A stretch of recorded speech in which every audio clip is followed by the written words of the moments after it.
할렐루야. 이 시간 영상으로 수요기도회 가운데 나오신 성도님들을 주님의 이름으로 환영합니다. 우리 찬송가 250장 구주의 십자가 보혈로 찬송가 250장 함께 찬송하시겠습니다.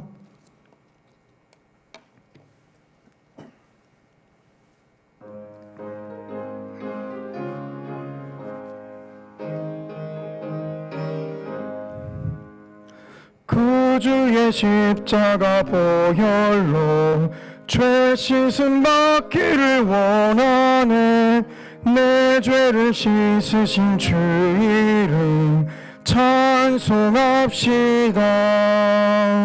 찬송합시다.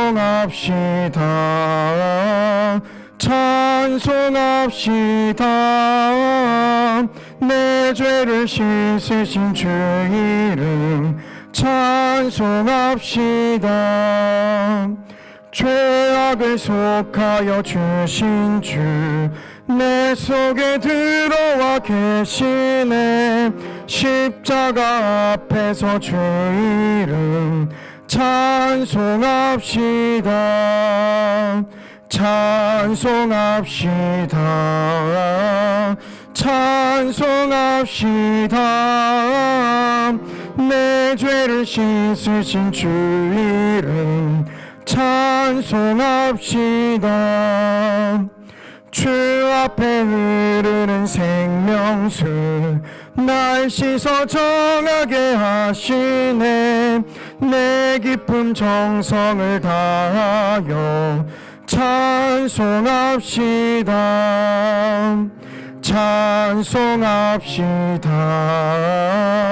찬송합시다. 내 죄를 씻으신 주 이름 찬송합시다. 내 주께 회개한 영혼은 생명수 가운데 젖었네. 흠없고 순전한 주 이름 찬송합시다. 찬송합시다. 찬송합시다. 내 죄를 씻으신 주 이름 찬송합시다.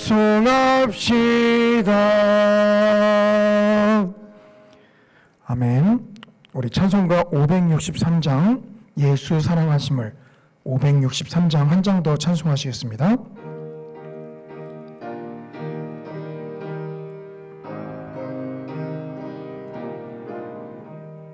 예수 사랑하심을 성경에서 배웠네.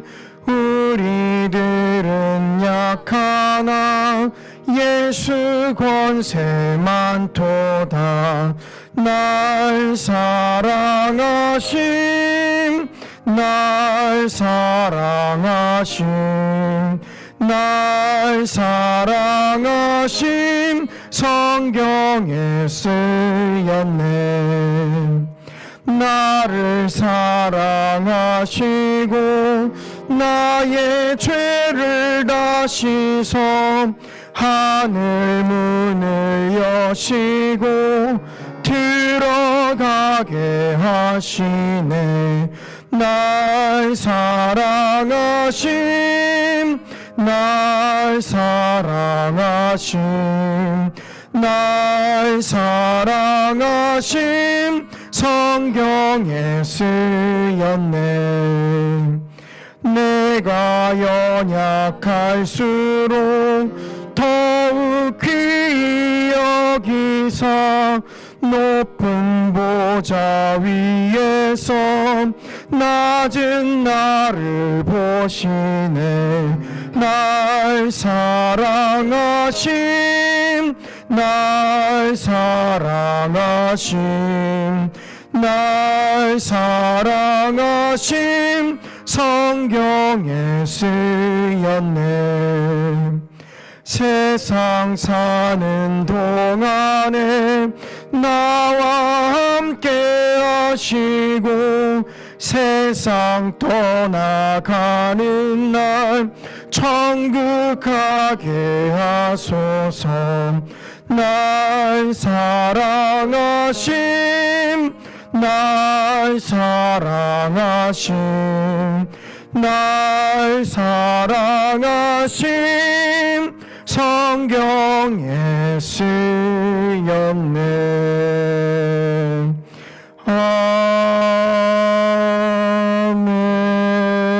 아멘.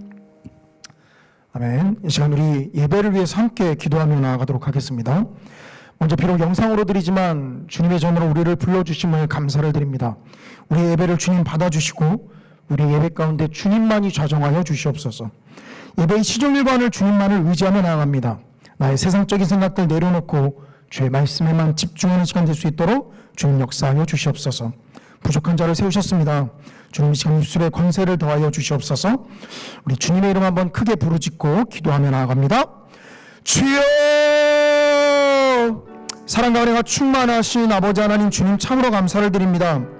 비록 우리가 현장에서 함께하지 못하나 그러나 주님, 주님의 이름으로 영상 예배로 모일 수 있도록 인도하여 주심을 감사를 드립니다. 아버지 하나님, 어디서 예배하든 그곳 가운데 주님이 우리와 함께하여 주심을 믿습니다. 아버지 하나님, 오늘도 우리의 예배 가운데 주님만이 홀로 자종하여 주시옵소서. 우리의 예배를 오직 주님만이 받아주시옵소서. 아버지 하나님, 이 시간 영과 진리로 드리는 예배가 될 수 있도록 성령 하나님 운행하시고 역사하여 주시옵소서. 살아계신 아버지 하나님, 부족한 자를 주님 세우셨습니다. 예배의 시종일관을 주님이 주관하시며 처음부터 마치는 순간까지 주님 우리와 함께하여 주셔서 우리의 심령 가운데 연약한 부분들 주님 만져주시고 오늘도 주님의 능력의 말씀으로 말씀하여 주셔서 아버지 하나님, 이 광야 같은 인생길을 걸어가는 데 있어서 주님의 말씀이 우리 힘과 능력이 될 수 있도록 주님 역사하여 주시옵소서. 아버지 하나님, 오직 주님의 영광만이 드러나는 시간 되기를 원합니다.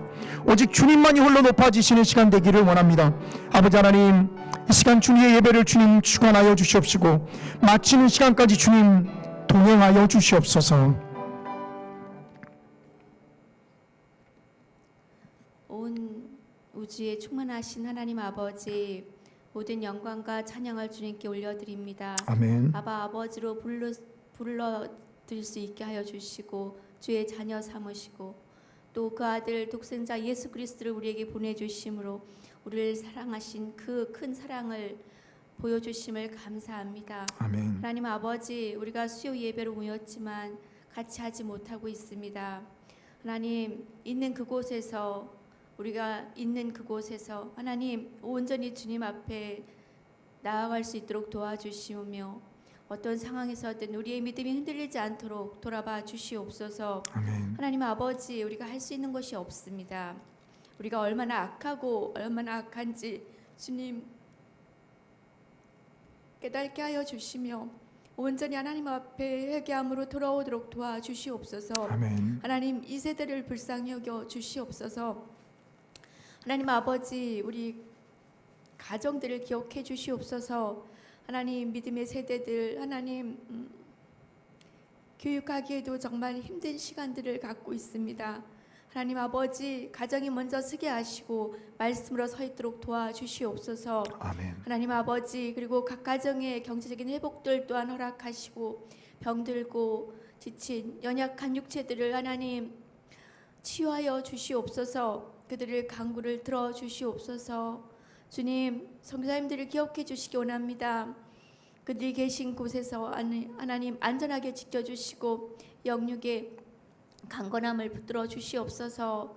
하나님 아버지, 우리 담임 목사님과 부교육장님들 기억하시며 성령의 은사를 더하시옵고 하나님 아버지, 그들이 준비되어져서 하나님의 나라를 확장시키는 귀한 사역자들 되도록 도와주시옵소서. 아멘. 이 시간 말씀을 전하실 조익필 목사님께 말씀의 능력을 더하시고 하나님 은혜가 넘치는 이 시간 되도록 도와주시옵소서. 아멘. 모든 걸 감사드리며 예수님의 이름으로 기도합니다. 아멘.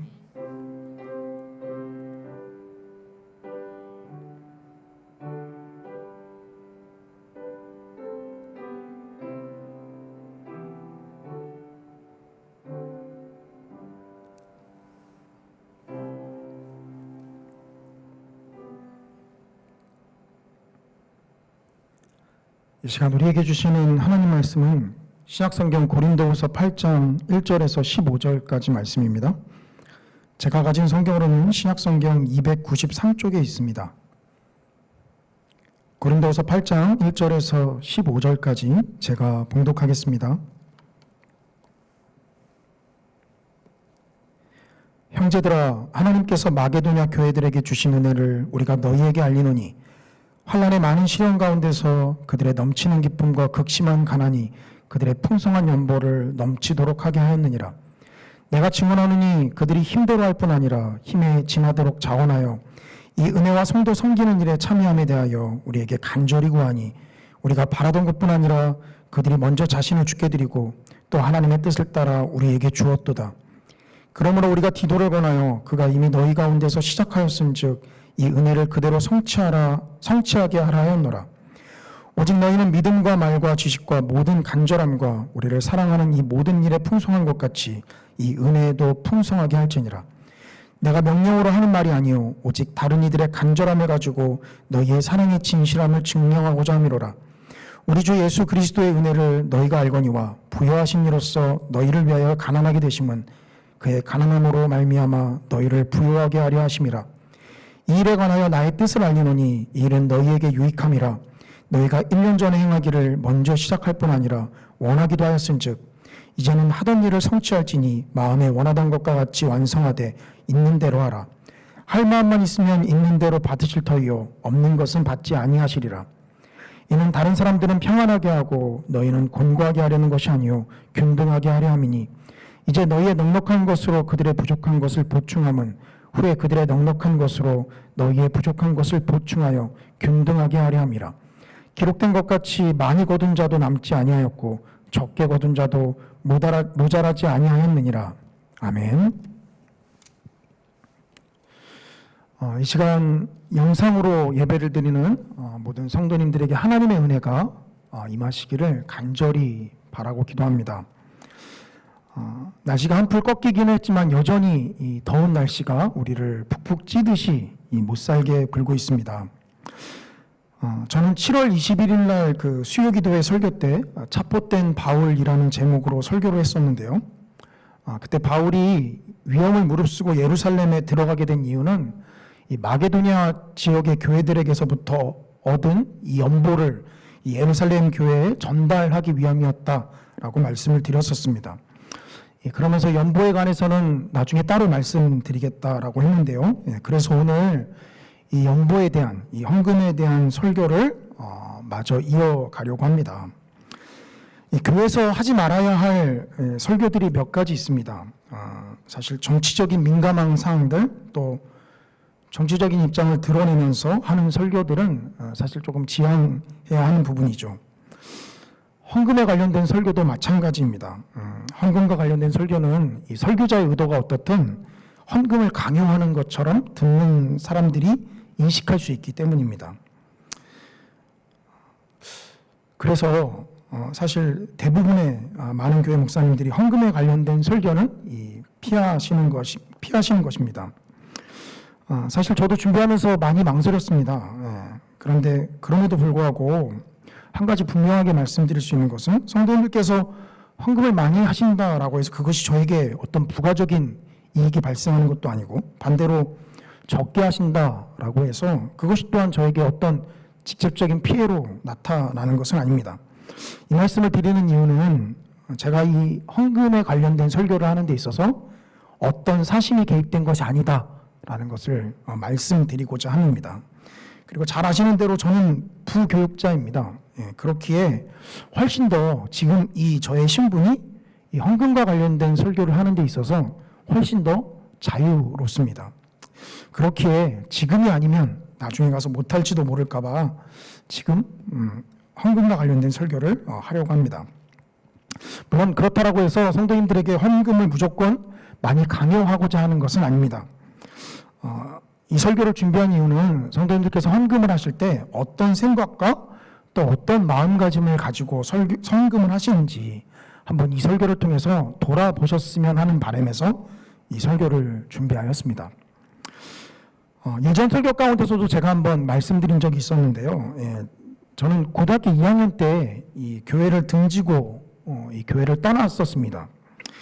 제가 교회를 등졌던 이 결정적인 이유는 이 먼 발치서 어머니께서 이 목사님께 이 흰 봉투를 전달해 드리는 것을 목격하였기 때문입니다. 뭐 봉투 안에 무엇이 들었는지는 당시 어린 나이였지만 단번에 알 수 있었고, 교회도 별반 다를 것이 없구나라는 생각에 저는 그때부터 교회를 과감하게 등졌습니다. 하나님께서도 살아계시지 않다라고 스스로 판단을 하였기 때문이죠. 사실 당시 제가 그렇게 판단을 내렸던 이유는 저 학창 시절에만 해도, 지금은 아닙니다만 학창 시절에만 해도 몇몇 선생님들께서 이 촌지를 노골적으로 요구하시는 경우가 있었기 때문입니다. 그래서 촌지를 가져오지 않은 학생에게는 부당한 대우를 하고, 어린 나이에 그런 불의함이 안 좋게 여겨졌고, 또 그런 봉투가 교회에서도 오간다라는 생각에 이 세상과 별반 다를 것이 없다라고 생각을 하고 교회를 등졌었죠. 제가 이 예화를 말씀드리는 이유는 먼저 설교를, 이 헌금과 관련된 설교를 시작하기 앞서서 한 가지 분명하게 말씀드리고자 합니다. 그것은 하나님은 돈이 필요 없으신 분이시지만 하나님의 사역을 감당하는 사람들은 돈이 필요한 사람들입니다. 천지를 창조하신 하나님께서는 돈 없이 살아갈 수 있고 그분에게 돈은 어떤 의미도 될 수 없습니다. 그러나 하나님의 일을 감당하는 사람들은, 하나님의 백성들은 돈이 필요합니다. 돈이 없이는 살아가지 못하죠. 이 땅에서 살아가기 위해서는, 이 땅에서 하나님의 사역을 완성하기 위해서는 돈이 필요합니다. 이 점을 명확히 하시고 설교를 들으셨으면 좋겠습니다. 하나님의 돈이 필요 없으니 무조건 성도들에게 그대로 투영되거나, 반대로 성도의 돈이 필요함이 하나님에게 그대로 투영되어서 제가 저지른 실수를 따라오지 않기를 원합니다. 하나님께는 돈이 필요 없지만 하나님의 백성들에게는 돈이 필요합니다라는 이 확고한 한 가지 사실을 정확하게 기억하시면서 오늘 설교를 들으셨으면 좋겠습니다. 이 고린도후서 8장부터 9장까지는 바울이 연보, 이 헌금에 대한 이야기들을 합니다. 그런데 바울은 이 연보나 헌금이라는 표현 대신에 다른 용어들을 사용하면서 이 연보와 헌금이라는 표현을 대신합니다. 그래서 저는 오늘 설교 제목을 연보라고 쓰고 땡땡이라고 읽는다라고 해서 이 가운데 땡땡에 들어갈 부분들을 이 세 가지로 살펴보고자 합니다. 연보라고 써 있는 것을 헌금이나 돈이라고 읽지 않고 바울이 어떻게 표현했는지에 따라서 우리도 헌금을 드리는 자세, 연보를 하는 자세를 다시 한번 돌아볼 수 있기를 원합니다. 사실 이 고린도후서 8장부터 9장까지에 걸쳐서 바울은 연보와 관련된 용어를 9가지 사용합니다. 그런데 이 9가지 전부를 이 시간에 살펴보는 것은 무리가 있고요. 그 중에서 3가지만 추스려서 좀 살펴보고자 합니다. 첫 번째입니다. 오늘 본문 1절인데요. 1절과 그리고 오늘 본문 고린도후서 8장 6절과 7절을 좀 연달아 살펴보도록 하겠습니다. 1절입니다. 형제들아, 하나님께서 마게도냐 교회들에게 주신 은혜를 우리가 너희에게 알리노니. 6절과 7절입니다. 그러므로 우리가 디도를 권하여 그가 이미 너희 가운데서 시작하였은즉 이 은혜를 그대로 성취하게 하였노라. 오직 너희는 믿음과 말과 지식과 모든 간절함과 우리를 사랑하는 이 모든 일에 풍성한 것 같이 이 은혜에도 풍성하게 할지니라. 첫 번째, 바울은 연보라 쓰고 은혜라고 읽습니다. 본문 안에는 우리가 살펴봤던 1절과 6절부터 7절 안에는 연보나 헌금, 이 돈과 관련된 용어는 나타나지 않습니다. 헬라어의 돈을 뜻하는 단어가 3가지 정도 있는데요. 그중 대표적인 단어가 이제 크레마라는 단어인데, 이 단어를 충분히 쓸만도 한데 사도 바울은 이 돈과 관련된 용어를 쓰지 않습니다. 그 대신 오늘 본문에서 연보나 헌금이 들어갈 만한 자리에 사도 바울은 은혜라는 표현을 씁니다. 그래서 1절을 다시 보시면 형제들아, 하나님께서 마게도냐 교회들에게 주신 연보를 우리가 너희에게 알리노니 라고 좀 표현할 수 있겠죠. 보통 우리가 은혜라고 하면 어떤 생각이 먼저 머릿속에 떠오르십니까? 보통 은혜하면 우리는 받는 것이라고 좀 표현합니다. 사실 이 은혜는 이 헬라어 카리스라는 단어를 번역한 건데요. 이 카리스라는 단어는 그 가지는 의미가 사실 굉장히 넓고 이 범위가 풍부합니다. 그러기에 이 은혜라는 단어를 그냥 단순히 받는 것 정도로만 생각하는 것은 이 카리스라는 헬라어 단어의 범위를 굉장히 좁게 받아들이는 것이죠.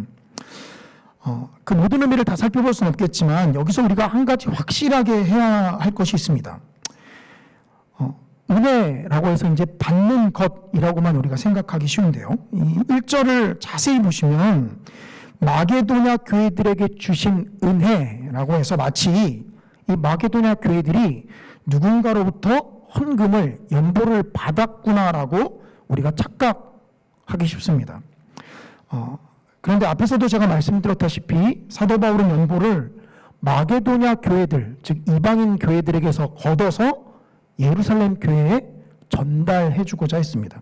그러니 여기 마게도냐 교회들에게 주신 은혜라는 요것은 마게도냐 교회들에게 연보를 주었다라는 의미가 아니라 이 마게도냐에 있는 교회들이 연보를 거두니 그들이 연보를 주는 행위를 지금 사도 바울은 은혜라고 표현하고 있습니다. 마게도냐 교회들에게 연보를 전달해 주는 것이 아니라 그들이 헌금을 걷어서 다른 교회를 도와주는 것을 사도 바울은 지금 은혜라고 표현하고 있는 것이죠. 보통 우리는 헌금을 그냥 누군가에게, 교회에게 내는 것, 하나님에게 드리는 것으로만 인식하기 쉽습니다. 성도님들은 어떤 생각으로 헌금을 내십니까? 혹시 이렇게 헌금을 내므로 내가 무언가 하나님에게 요구할 수 있는 당당한 권리를 획득했다라는 생각으로 혹시 헌금을 내십니까? 아니면 어떤 회비의 개념으로 이 헌금을 내십니까?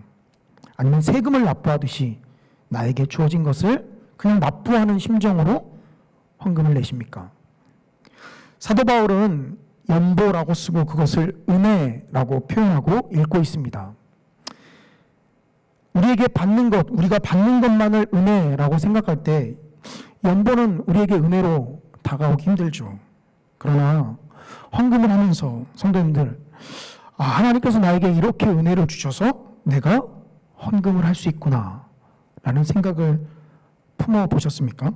평소에 그런 생각으로 헌금을 하셨다라고 한다면 너무도 잘 하신 것입니다. 그러나 혹시 그런 생각을 하지 못하셨다면 지금 사도 바울이 연보를 은혜라고 표현하는 것에서부터 내가 지금 헌금을 하는 것은 하나님이 나에게 은혜를 주셔서 낼 수 있는 것이구나 라는 생각을 가지시고 헌금을 하셨으면 좋겠습니다. 사도 바울은 연보라고 쓰고 은혜라고 이것을 표현하고 있습니다. 두 번째입니다. 사도 바울은 연보라고 쓰고 그것을 교제, 섬김이라고 읽습니다. 오늘 본문 고린도후서 8장 4절입니다. 이 은혜와 성도 섬기는 일에 참여함에 대하여 우리에게 간절히 구하니, 여기 이 은혜와 성도 섬기는 일이라고 지금 사도 바울이 표현하고 있죠. 은혜는 우리가 앞에서 살펴보았습니다. 그런데 사도 바울은 여기서 또 다른 표현을 가지고 나오는데요. 바로 성도 섬기는 일이라고 표현합니다. 성도 섬기는 일은 아마 성도님들 한 번쯤 들어보셨을 헬라어 단어인데요. 이 코이노니아라는 단어입니다. 보통 우리가 코이노니아 하면은 이 교제라고 많이 인식하시는데요. 이 원래 헬라어 코이노니아는 섬김이라는 의미도 가지고 있습니다. 즉 교제와 섬김이라는 의미를 가지고 있는 것이죠. 사도 바울은 연보를 무엇이라 표현하고 있습니까? 교제와 섬김이라고 표현하고 있습니다. 그래서 그는 정말 예루살렘 교회가 극심한 가뭄에 재정적으로 힘들어할 때 이 마게도냐 교회들에게서부터 연보를 걷어서 예루살렘 교회들을 도와주려고 했죠. 이것이 무엇입니까? 이것이 바로 이방인 교회와 유대인 교회를 하나로 만드는 교제의 끈을 사도 바울이 놓고자 한 것이었습니다. 그렇기에 사도 바울은 지금 연보를 성도 섬기는 일, 교제다라고 표현하고 있습니다. 우리도 교제와 섬김의 자세로서 하나님 앞에 헌금을 드린다라고 생각하셨으면 좋겠습니다. 그런데 여기서 우리가 한 가지 주의할 점이 있는데요. 이 교회 안에서 생각하는 이 교제를 우리가 굉장히 쉽고 단순하게 생각하시는 경향이 있습니다. 그런데 사실 이 교제는요, 성경을 읽거나 아니면 기도를 하는 것 같은, 즉 영적인 에너지를 수반하는 이 사역 가운데 하나입니다. 우리 이어지는 고린도후서 8장 5절을 좀 보셨으면 좋겠는데요. 고린도후서 8장 5절입니다. 우리가 바라던 것뿐 아니라 그들이 먼저 자신을 죽게 드리고 또 하나님의 뜻을 따라 우리에게 주었도다. 8장 5절을 끝부분에 하나님의 뜻을 따라 연보를 우리에게 주었다라고 지금 사도 바울이 이야기하고 있는데요. 근데 그 전에 먼저 그들에게 수반되어지는 것이 있습니다. 그것이 뭐냐면 고린도후서 8장 5절에서 이야기하는 그들이 먼저 자신을 죽게 드렸다라는 것이죠. 이 이방인 교회들이, 이 마게도냐에 있는 교회들이 유대인 교회와 교제를 나누기 위해서, 그들을 섬기기 위해서 큰 소리 치면서 줄 수 있었습니다. 야, 너네가 어려우니까 우리가 이렇게 도와주는 거야? 너네가 평소에 우리 이방인이라고 무시했었지? 자, 이제 우리를 조금 다르게 대우해 주겠니? 사실 이런 위치에서 그들은 연보를 할 수도 있었습니다. 그런데 여기 무엇이라 표현하고 있습니까? 자신을 먼저 죽게 드렸다라고 표현하고 있습니다. 아니, 헌금을 하는 데 있어서, 아니, 교제를 나누는 데 있어서 그냥 교제를 나누고 헌금을 하면 되지, 굳이 나 자신을 죽게 드릴 필요가 있을까? 필요가 있을까요? 예, 필요가 있으니까 성경에서 기록하고 있겠죠. 그들은 하나님의 뜻을 따라 사도 바울에게 거둔 연보를 주기 이전에 그들은 먼저 자신을 죽게 드렸습니다. 사실 자신을 죽게 드린 자들이 자발적으로 헌신해서 그 연보를 주게 되어 있습니다. 자신을 죽게 드리지 않는 사람은 한순간 하나님 앞에 헌금을 드릴 수 있을지 모르지만 시간이 지나면서 기도 가운데 자꾸만 생각납니다. 아, 너무 많이 드린 거 아니야? 아, 그때 설교 가운데 목사님 말씀에 너무 마음을 뺏겨서 내가 순간 정신이 어떻게 된 거 아니야? 나중에 정신을 차리고 나서 보니까 내가 너무 많이 낸 것이 아닌가? 라는 생각을 하게 됩니다. 사실 제가 그랬습니다. 고등학교 2학년 때 교회를 떠났다가 제가 27에 다시 죽게 돌아왔는데요. 이 눈물 콧물을 다 쏟고 돌아오고 나서 이 첫 열매, 이 직장을 다니면서 얻었던 그 첫 월급을 이 하나님 앞에 다 드렸습니다. 그때 누가 그렇게 강요한 것도 아니었는데 그냥 그러고 싶었습니다. 근데 이게 은혜가 사라지고 시간이 지나고 나서 또 날아오는 카드 영수증을 보면서 제 마음속에 그때 그냥 딱 10분의 1만 드릴 걸 그랬나? 너무 많이 드린 거 아닌가? 아니, 이렇게 빚지고 오히려 하나님의 영광을 가릴 거면 그냥 적당히 드리고 이 빚쟁이로 안 살았으면 좋았을 텐데, 이런 생각들이 제 자신에게 올라오더라고요. 그때 저는 하나님 앞에 나 자신을 먼저 내어드려야 한다라는 생각에는 미치지 못하였던 것 같습니다. 마게도냐에 있는 교회들은 이 헌금을, 연보를 하나님 앞에 드리기에 앞서서 그들은 자기 자신을 하나님 앞에 먼저 드리고 나서 하나님 앞에 연보를 드렸습니다. 성도님들은 어떠십니까? 하나님 앞에 성도님들을 먼저 내어드린 이후에 그 다음에 하나님 앞에 이 연보를, 헌금을 하십니까?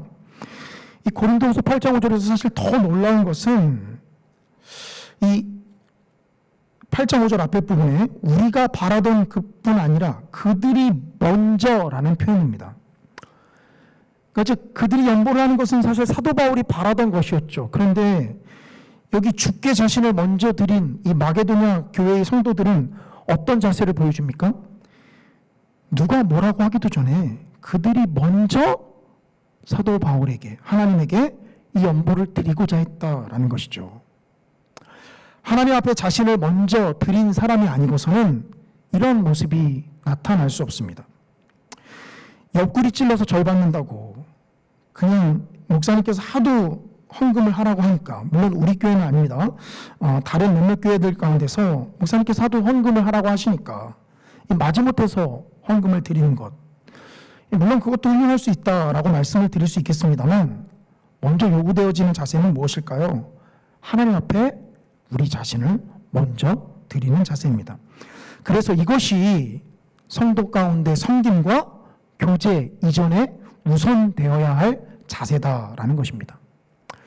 교제는 단순히 학교에서 친구를 사귀는 아주 가벼운 일이 아닙니다. 물론 요즘은 학교에서 친구를 사귀는 것도 사실 굉장히 많은 에너지를 필요로 합니다. 나와 기호와 성향이 다른 누군가에게 맞춘다라는 것이 많은 에너지를 필요로 하죠. 이 교회 안의 교제는 두말할 것도 없습니다. 그런데 그런 교제를 하기에 앞서서 나 자신을 주께 드리지 않으면 상대방의 기호와 또 섬김을 맞춘다라는 것은 감히 상상할 수도 없는 것이죠. 그냥 나의 기호와 나를 섬기기를 원하는 자세만이 남아 있을 뿐입니다. 이 세 번째를 보도록 하겠습니다. 세 번째는 오늘 본문 고린도후서 8장 2절인데요. 바울은 연보라고 쓰고 신실함 혹은 관대함으로 읽습니다. 고린도후서 8장 2절입니다. 환난의 많은 시련 가운데서 그들의 넘치는 기쁨과 극심한 가난이 그들의 풍성한 연보를 넘치도록 하게 하였느니라. 여기 오늘 본문에서 유일하게 이 연보라는 부분이 등장하는 부분입니다. 물론 유일하지 않고 다른 구절에서도 연보라는 단어가 나오긴 하는데요. 사도 바울이 우리가 앞에서 살펴본 대로 은혜 혹은 섬김과 교제라는 다른 말로 대체하지 않고 여기서는 노골적으로 연보라는 표현을 사용하고 있죠. 사도 바울도 연보라는 표현을 사용하고 있네 라고 생각하기 쉬운데 사실 이것은 번역을 하는 과정 가운데서 이 단어를 우리가 연보라고 번역을 한 것입니다. 이 연보라고 번역된 헬라어 단어는 하플로테스라는 단어인데요. 사실 이 단어는 이 원래 가지는 의미가 연보라는 의미가 없습니다. 이 단어가 가지는 뜻은 그냥 신실함, 이 관대함이라는 뜻만이 있습니다.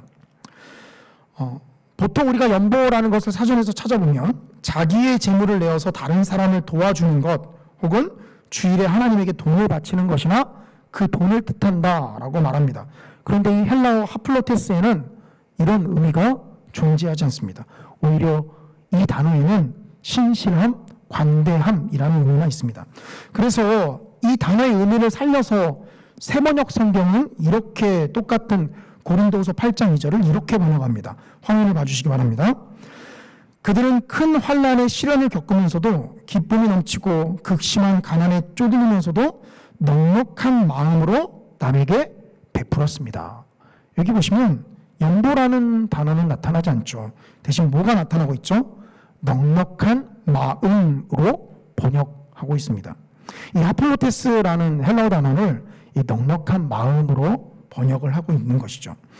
이 많은 영어 성경들도 이 연보라고 번역하지 않고 이 generosity라고 하는 관대함, 신실함이라는 단어로 번역을 하고 있습니다. 이 로마서 12장 8절을 보시면 이 단어를 이 성실함으로 번역하고 있는데요. 로마서 12장 8절 제가 읽어드리겠습니다. 혹 위로하는 자면 위로하는 일로, 구제하는 자는 성실함으로, 다스리는 자는 부지런함으로, 긍휼을 베푸는 자는 즐거움으로 할 것이니라. 여기 중간에 구제하는 자는 성실함으로 라고 표현하고 있죠. 여기 성실함으로가 바로 이 하플로테스라는 헬라어 단어가 사용이 되어져 있고 여기서는 이것을 성실함으로 번역을 하고 있습니다. 지금 무슨 말입니까? 사도 바울이 쓰고 있는 단어는 연보, 돈과 관련된 단어가 아니다라는 것이죠. 사도 바울은 지금 이 고린도후서 8장 2절에서도 넉넉한 마음, 신실함, 성실함으로 연보와 헌금을 대치해서 표현하고 있습니다. 무슨 뜻일까요? 이 하나님 앞에 드리는 연보와 헌금은 이 우리의 신실한 마음으로부터 나온다라는 것입니다. 그래서 사도 바울은 이 고린도후서 교회들에게 고린도후서 교회에 편지를 하면서도 너희가 미리 준비한 것을 내가 도착하면 완성하도록 하라라고 해서 이 헌금이 일시적으로 이 단기간에 진행되는 것이 아니라 이 오랫동안의 계획을 세워지고 차근차근 진행되어진 것을 알려줍니다. 무엇이죠? 이 평소에 신실한 마음으로 이 관대한 마음을 가지고 이 연보를 준비한 것이다라고 할 수 있죠. 우리는 총 3가지를 연보와 관련된 단어를 살펴보았습니다. 첫 번째는 은혜였고요. 두 번째는 섬김과 교제였습니다. 그리고 세 번째는 이 신실함, 이 관대함이라는 의미였습니다.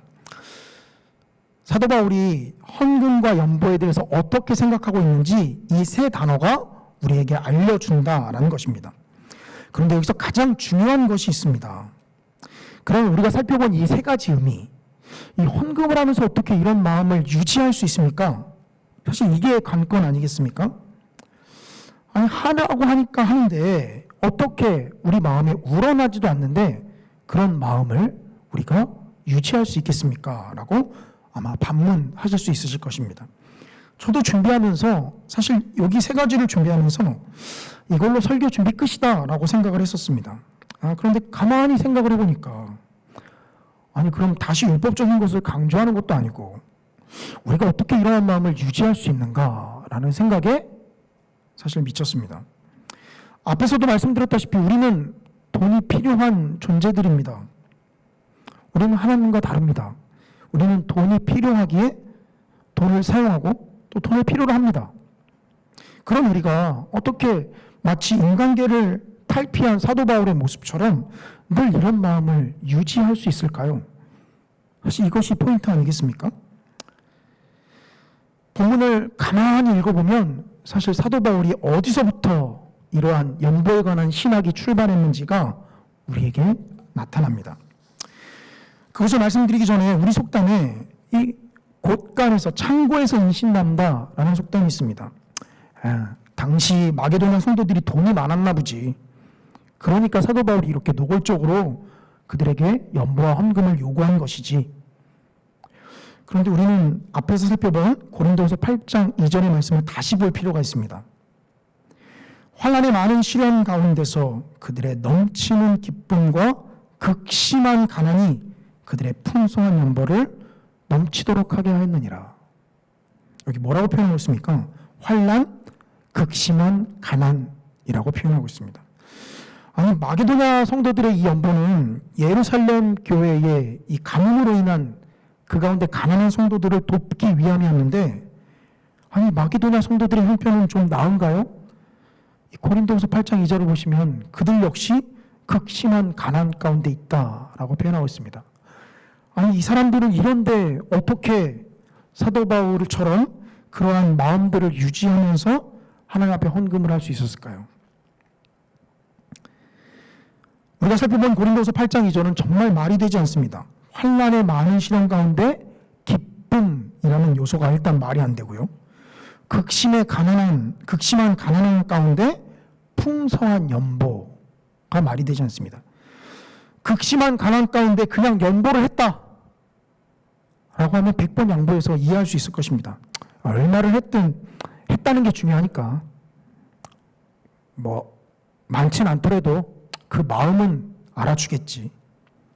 그런데 뭐라고 표현하고 있습니까? 극심한 가난이 풍성한 연보를 했다라고 기록하고 있습니다. 어떻게 이런 마음을 유지할 수 있었을까요? 어떻게 우리는 마게도냐 성도들의 이러한 자세를 따라갈 수 있을까요? 고린도후서 8장 9절이 그 핵심 포인트를 우리에게 알려줍니다. 고린도후서 8장 9절입니다. 우리 주 예수 그리스도의 은혜를 너희가 알거니와 부요하신 이로써 너희를 위하여 가난하게 되심은 그의 가난함으로 말미암아 너희를 부요하게 하려 하심이라. 앞에서 살펴본 3가지 요소, 우리가 하나님 앞에 헌금을 드리면서 우리가 어떻게 그러한 자세를 유지할 수 있습니까? 라고 물어보신다면 바로 이 고린도후서 8장 9절이 그 답입니다. 여기 자세히 살펴보기 원하는데요. 지금 뭐라고 표현하고 있습니까? 예수 그리스도의 은혜에서 기대어서 그들이 출발했다라고 표현하고 있죠. 그런데 여기 좀 의아한 표현이 있습니다. 사실 이 고린도후서 8장 9절은 이렇게 표현되면 상당히 자연스럽습니다. 부요하신 이로써 너희를 부요하게 하셨다라고 표현하면 훨씬 자연스럽습니다. 아까도 말씀드렸다시피 하나님께서는 돈이 필요 없으신 분이시고 천지의 모든 것들이 다 그분의 것입니다. 그렇기에 부유하신 분이다 라고 할 수 있죠. 부유하신 그분이 우리를 부유하게 했다. 물이 높은 곳에서 낮은 곳으로 흘러가듯이 지극히 자연스러운 모습입니다. 그런데 여기서 뭐라고 표현하고 있습니까? 부유하신 이로써 너희를 위하여 가난하게 되심은 이라고 표현하고 있습니다. 뭐를 표현하고 있는 것이죠? 예, 천지의 주제이신 그분이 보좌에서 내려와서 십자가에 못 박히신 사건을 사도 바울은 지금 가난하게 되셨다라고 표현하고 있습니다. 예, 맞습니다. 천지의 모든 것이 그분의 것인데 그분은 지금 그 모든 것의 소유권을 주장하지 않으시고 십자가 앞에서 가난하게 되셨습니다. 그렇게 되신 이유가 무엇일까요? 그 부유로 말미암아 우리를 부유하게 하려 하심이 아니라 그 가난함으로 말미암아 우리를 부유하게 하시기 위해서 그분은 십자가에서 가난하게 되셨다라는 것입니다. 어떻게 우리가 하나님 앞에 헌금을 드리며 이것은 하나님이 우리에게 주신 은혜고 이것은 교제와 섬김을 위한 것이고 이것은 신실함과 관대한 마음이다 라고 표현할 수 있겠습니까? 어떻게 그러한 마음을 유지하면서 하나님 앞에 우리의 헌금을 드릴 수가 있겠습니까? 그것은 바로 예수님께서 십자가에 보여주신 그분이 자발적으로 가난하게 되셨다라는 이 사건이 우리에게 그 비밀을 알려줍니다. 그분의 부유함이 우리를 부유하게 하시는 것이 아니라 그 십자가에서 가난하게 되신 그 사건이 우리를 부유하게 하셨기에 우리 역시 우리의 형편은 많은 환난과 시련 가운데 있지만 또 극심한 가난이 우리의 앞길을 가로막고 있지만 그것이 하나님 앞에서 살펴본 세 가지 단어들을 중심으로 하나님 앞에 우리의 헌금과 영보를 드리는 것에는 아무런 영향도 미치지 못한다라는 것입니다. 물론 각자의 형편에 따라서 지극한 가난 때문에 또 돈 때문에 많은 고민과 힘든 상황들이 있는 성도님들이 계신 줄 압니다. 사실 돈 걱정은 답이 없는 것처럼 여겨지기도 합니다. 마땅히 따로 다른 곳에서 돈이 나올 아무런 희망도 보이지 않을 때 사실 그 절망감이란 말로 일일이 표현하기 힘든 그런 부분들이 있죠. 그러나 그럼에도 불구하고 우리가 무엇을 바라보아야 할까요? 예수 그리스도께서 그분의 부유하심으로써 우리를 부유케 하신 것이 아니라 십자가에서 가난하게 되신 그분이 그 가난함으로 말미암아 우리를 부유하게 하셨다라는 것입니다. 우리가 이것을 기억할 때 사도 바울이 우리에게 지금 표현하고 있는 연보의 신학들을 우리의 삶 가운데 그대로 적용할 수 있을 것입니다. 하나님 앞에 드리는 그 행위가 은혜로서 받아들여지기를 원합니다. 그리고 하나님 앞에 드리는 그 행위가 교제와 섬김을 위한 것으로 또한 사용되어지기를 원합니다. 그리고 그것이 인색함이나 궁색함으로 드려지는 것이 아니라 성도님들의 관대한 마음과 또 하나님을 향한 신실한 마음으로부터 우러나오는 행동이기를 원합니다. 그러기 위해서 십자가에서 가난하게 되신 예수 그리스도의 그 사건이 성도님들의 마음 깊숙이 큰 울림으로 다가오셨으면 좋겠습니다. 우리 앞에 그렇게 그 길을 걸어가신 예수님의 그 길을 따라가면서 우리 또한 그러한 마음으로 하나님 앞에 드리며 나아가는 그러한 성산교회 성도님들 되시기를 주님의 이름으로 간절히 축원합니다. 우리 함께 들은 말씀 기억하면서 기도하셨으면 좋겠습니다. 먼저 우리의 모습을 하나님 앞에 좀 돌아보셨으면 좋겠습니다. 우리가 우리 자신을 먼저 드린 이후에 하나님 앞에 드리고 있는 것인지 혹은 우리가 하나님 앞에 드리는 이 행위를 은혜로서 인식하고 있는 것인지 섬김과 교제의 자세로서 하나님 앞에 드리고 있는 것인지 우리의 상황과 환경에 따라서 하나님 앞에 드리고 못 드리고가 아니라 항상 하나님 앞에 우리 자신을 드리고 신실하게 성실하게 이것을 준비하고 있는 것인지 혹여 그런 마음 가운데서 멀어진 성도님들 계시다라고 한다면 이 시간 하나님 앞에서 우리 마음 가운데 다시 한번 그러한 마음들을 일으켜달라고 기도하셨으면 좋겠습니다. 그리고 그러한 마음과 자세로서 하나님 앞에 드리고 계셨던 성도님들이 계시다라고 한다면 또한 앞으로도 변함없이 우리가 그러한 마음으로 하나님 앞에 드리며 나아가는 자들 될 수 있도록 우리를 붙잡아달라고 기도하셨으면 좋겠습니다.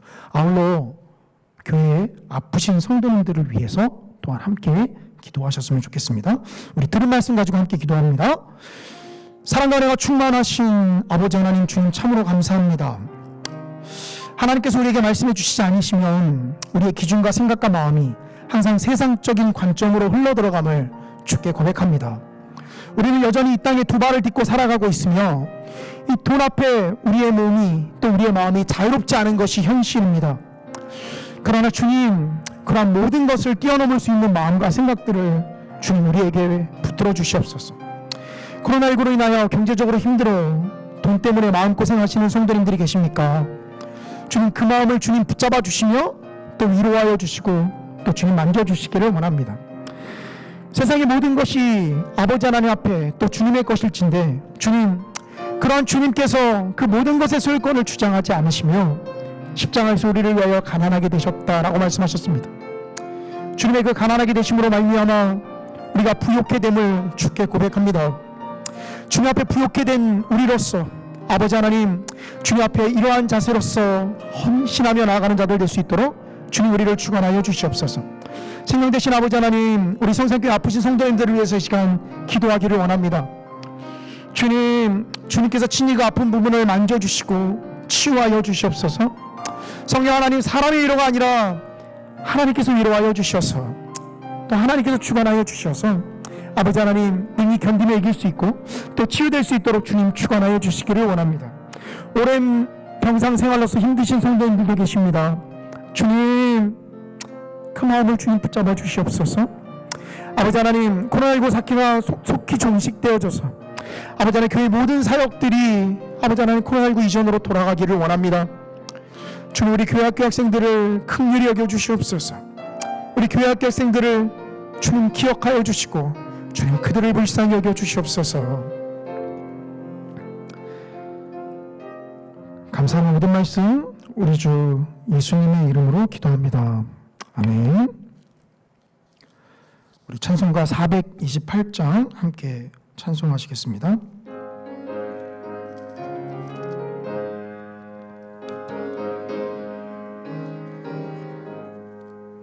내 영혼의 햇빛 비치니 주 영광 찬란해. 이 세상 어떤 빛보다 이 빛 더 빛나네. 주의 영광 빛난 광채 내게 비춰 주시옵소서. 그 밝은 얼굴 배울 때 나의 영혼 기쁘다. 내 영혼에 노래 있으니 주 찬양합니다. 주 귀를 기울이시사 다 듣고 계시네. 주의 영광 빛난 광채 내게 비춰 주시옵소서. 그 밝은 얼굴 배울 때 나의 영혼 기쁘다.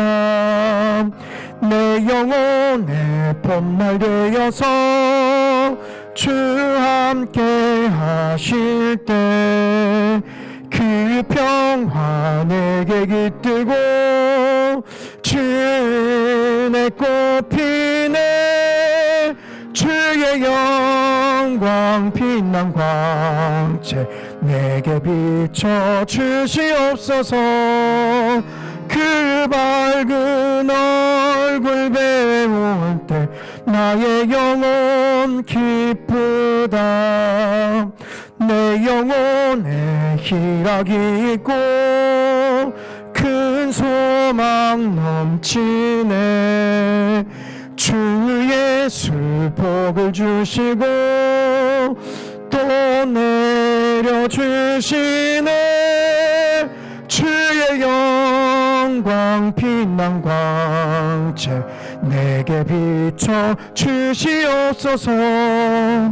그 밝은 얼굴 배울 때 나의 영혼 기쁘다. 아멘. 몇 가지 교회 소식 말씀드리겠습니다. 원래 온라인 예배가 이번 주까지였고요. 이제 주중에 아마 정부에서 또 새로운 거리두기 단계를 발표할 터인데요. 확진자 수가 계속 줄어들지는 않고 있습니다. 어쨌든 발표가 나면 혹시 변동 사항이 생기면 또 성도님들께 따로 공지를 드리도록 하겠습니다. 중고등부와 유초등부 여름성경학교는 성도들께서 기도해 주셔서 잘 마무리되었습니다. 비록 온라인으로 진행을 하고 많은 제약들이 있긴 하였지만 그러나 은혜 가운데 잘 마쳤습니다. 8월 14일부터 15일까지 청년부 여름말씀 축제가 아직 남아 있습니다. 또 우리 청년들이 은혜 받을 수 있도록 성도님께서 또 계속해서 기도해 주시기를 바랍니다. 다른 소식들은 교회 주보를 참조해 주시면 좋겠습니다. 우리 주님이 가르쳐 주신 기도로 예배를 마무리하도록 하겠습니다. 하늘에 계신 우리 아버지여, 이름이 거룩히 여김을 받으시오며 나라에 임하옵시며 뜻이 하늘에서 이룬 것 같이 땅에서도 이루어지이다. 오늘날 우리에게 일용할 양식을 주옵시고 우리가 우리에게 죄 지은 자를 사하여 준 것 같이 우리 죄를 사하여 주옵시고 우리를 시험에 들게 하지 마옵시고 다만 악에서 구하옵소서. 대개 나라와 권세와 영광이 아버지께 영원히 있사옵나이다. 아멘.